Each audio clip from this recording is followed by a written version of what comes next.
There's a reason why the manager's chair is known as the hot seat. But where are the best and worst places to coach in the world? We'll show you where coaches can feel truly safe and where they're in constant danger.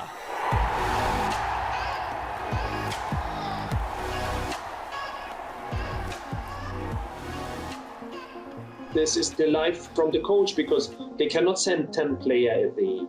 So of course, when they see results are not good, maybe the contact to the team is not so good, so they change.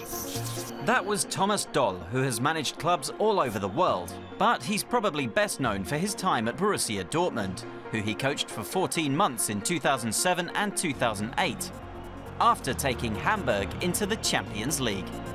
He's never had long to build a team, but that's not unusual.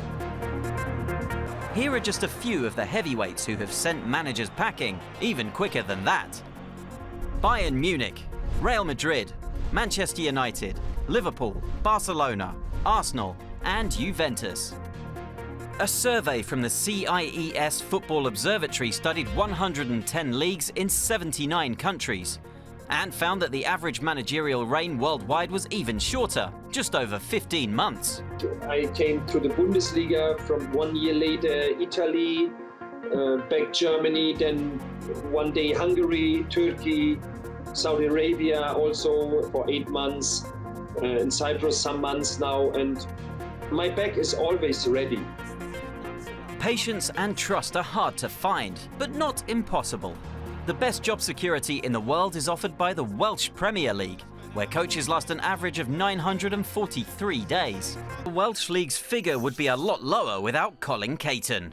Wales's answer to Sir Alex Ferguson took over at Bala Town more than 18 years ago, and one of the longest active managerial stints in the world started by accident. The chairman at the time, he approached me for advice on trying to bring a manager into the club, the friend who introduced me to him, and he pestered me really, and I took the job on a basis that I'd do it until he found somebody, and I'm still on that agreement, I think, because we've never spoke about it since. When I came into the management game, I think I was 31, 32, and you know, obviously I'm looking at 31, 32-year-olds now, and they're trying to shift me off the perch, but it'll, you know, they've got to give me a big push to get me off, so, you know, and see how they get on against us.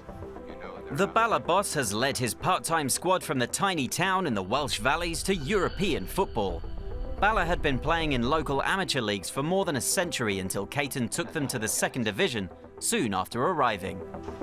A few years later, they were promoted again and started competing against the country's most established clubs, several of whom operate on full-time budgets. Europa League football and a first-ever Welsh Cup victory followed in 2017. Not bad going for a town whose entire population would fit into most Europa League away ends twice over. I think the population's 1,800 in Ballard itself, so you know, I think we average around about 280, 290 crowd. There's not many of them, but you know, they do get behind us when they can, and obviously we've achieved so much over the years. I think we've been to about, I don't know, 18, 19 finals in 19 seasons, and nobody ever dreamt that Ballard Town had qualified for the Europa League.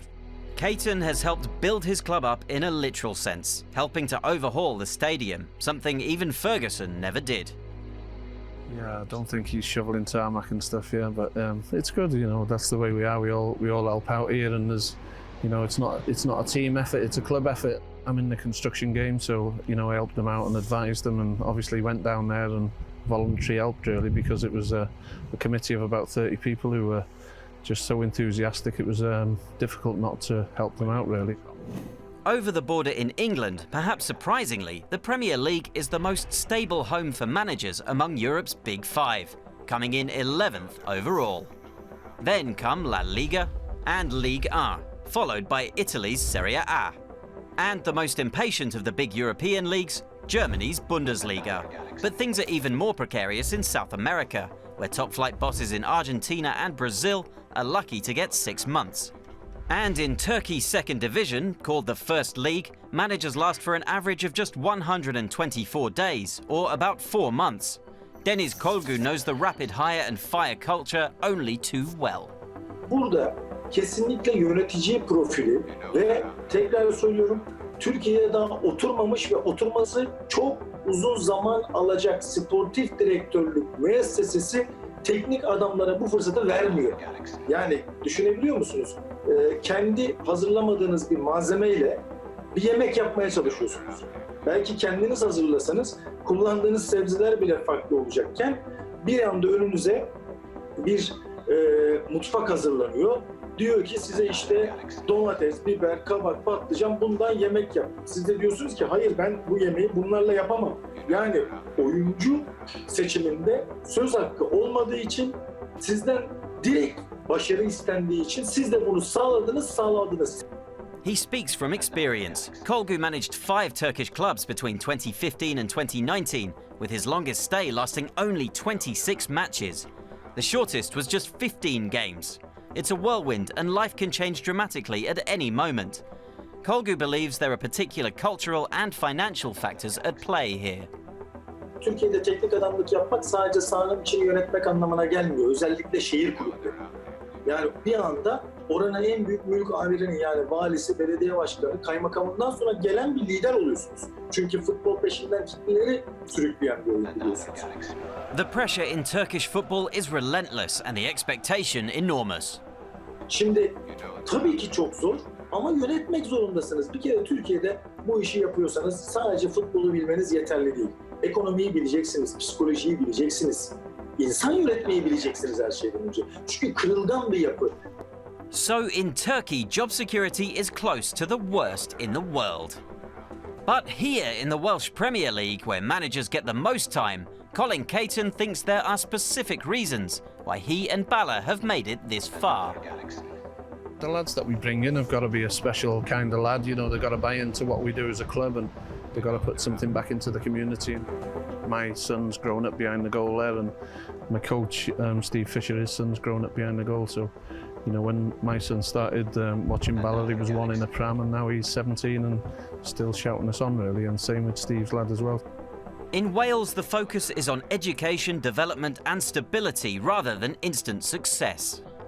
Just the coach education that we get taught with the FAW, they train all managers. You've got to have a pro license to coach in the league, so you know it makes teams better, makes teams better organised. It makes battles different between dugouts and stuff. So, you know, it's really good. So, yeah, but there's a lot of managers that have been around the leagues for a long time. Leroy Rosenior got lower league English club Torquay United promoted in a successful reign.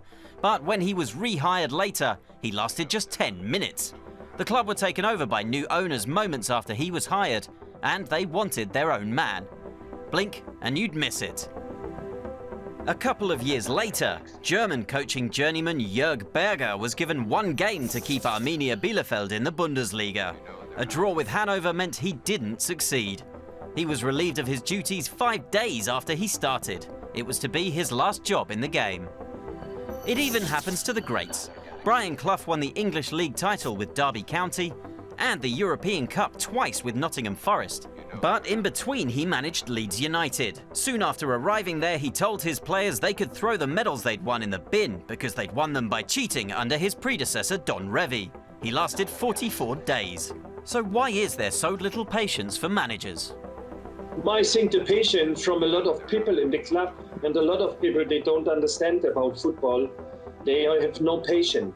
They feel pressure from outside, they feel pressure from the media, they feel pressure from the supporter, they feel pressure also maybe in the club. They are afraid to lose their own job. Some teams buck the trend and back their managers, allowing them the space to change the culture of the club in their image. Atletico Madrid, for example. Diego Simeone has been in charge in the Spanish capital since 2011, winning the club their first La Liga title for nearly 20 years in 2014, achieving unprecedented success in Europe, and changing their image from flaky neighbours to streetwise upstarts. The Argentinian is one of only 2 managers from the top 5 leagues to make the top 20 longest-serving coaches in the world. The other started his job 6 days later. Freiburg's Christian Streich. The German boss doesn't have a trophy haul to match Simeone's, but he's one of German football's most popular figures.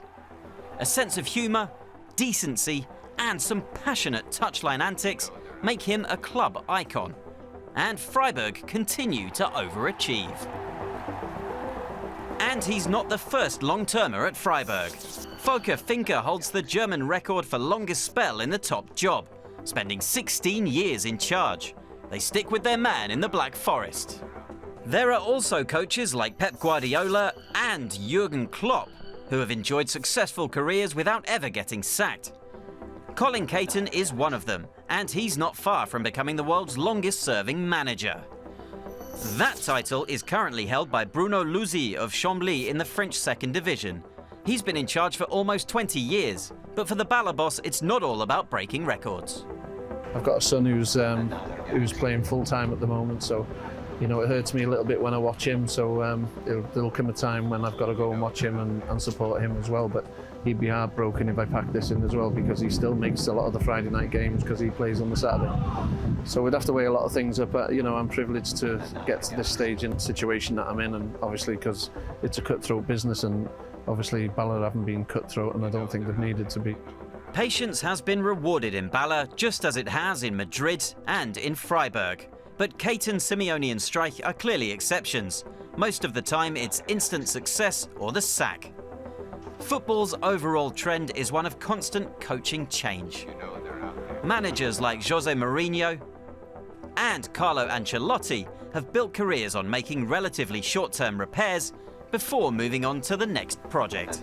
The pressure is always on, and in most places time is short. The managerial hot seat isn't getting any more comfortable.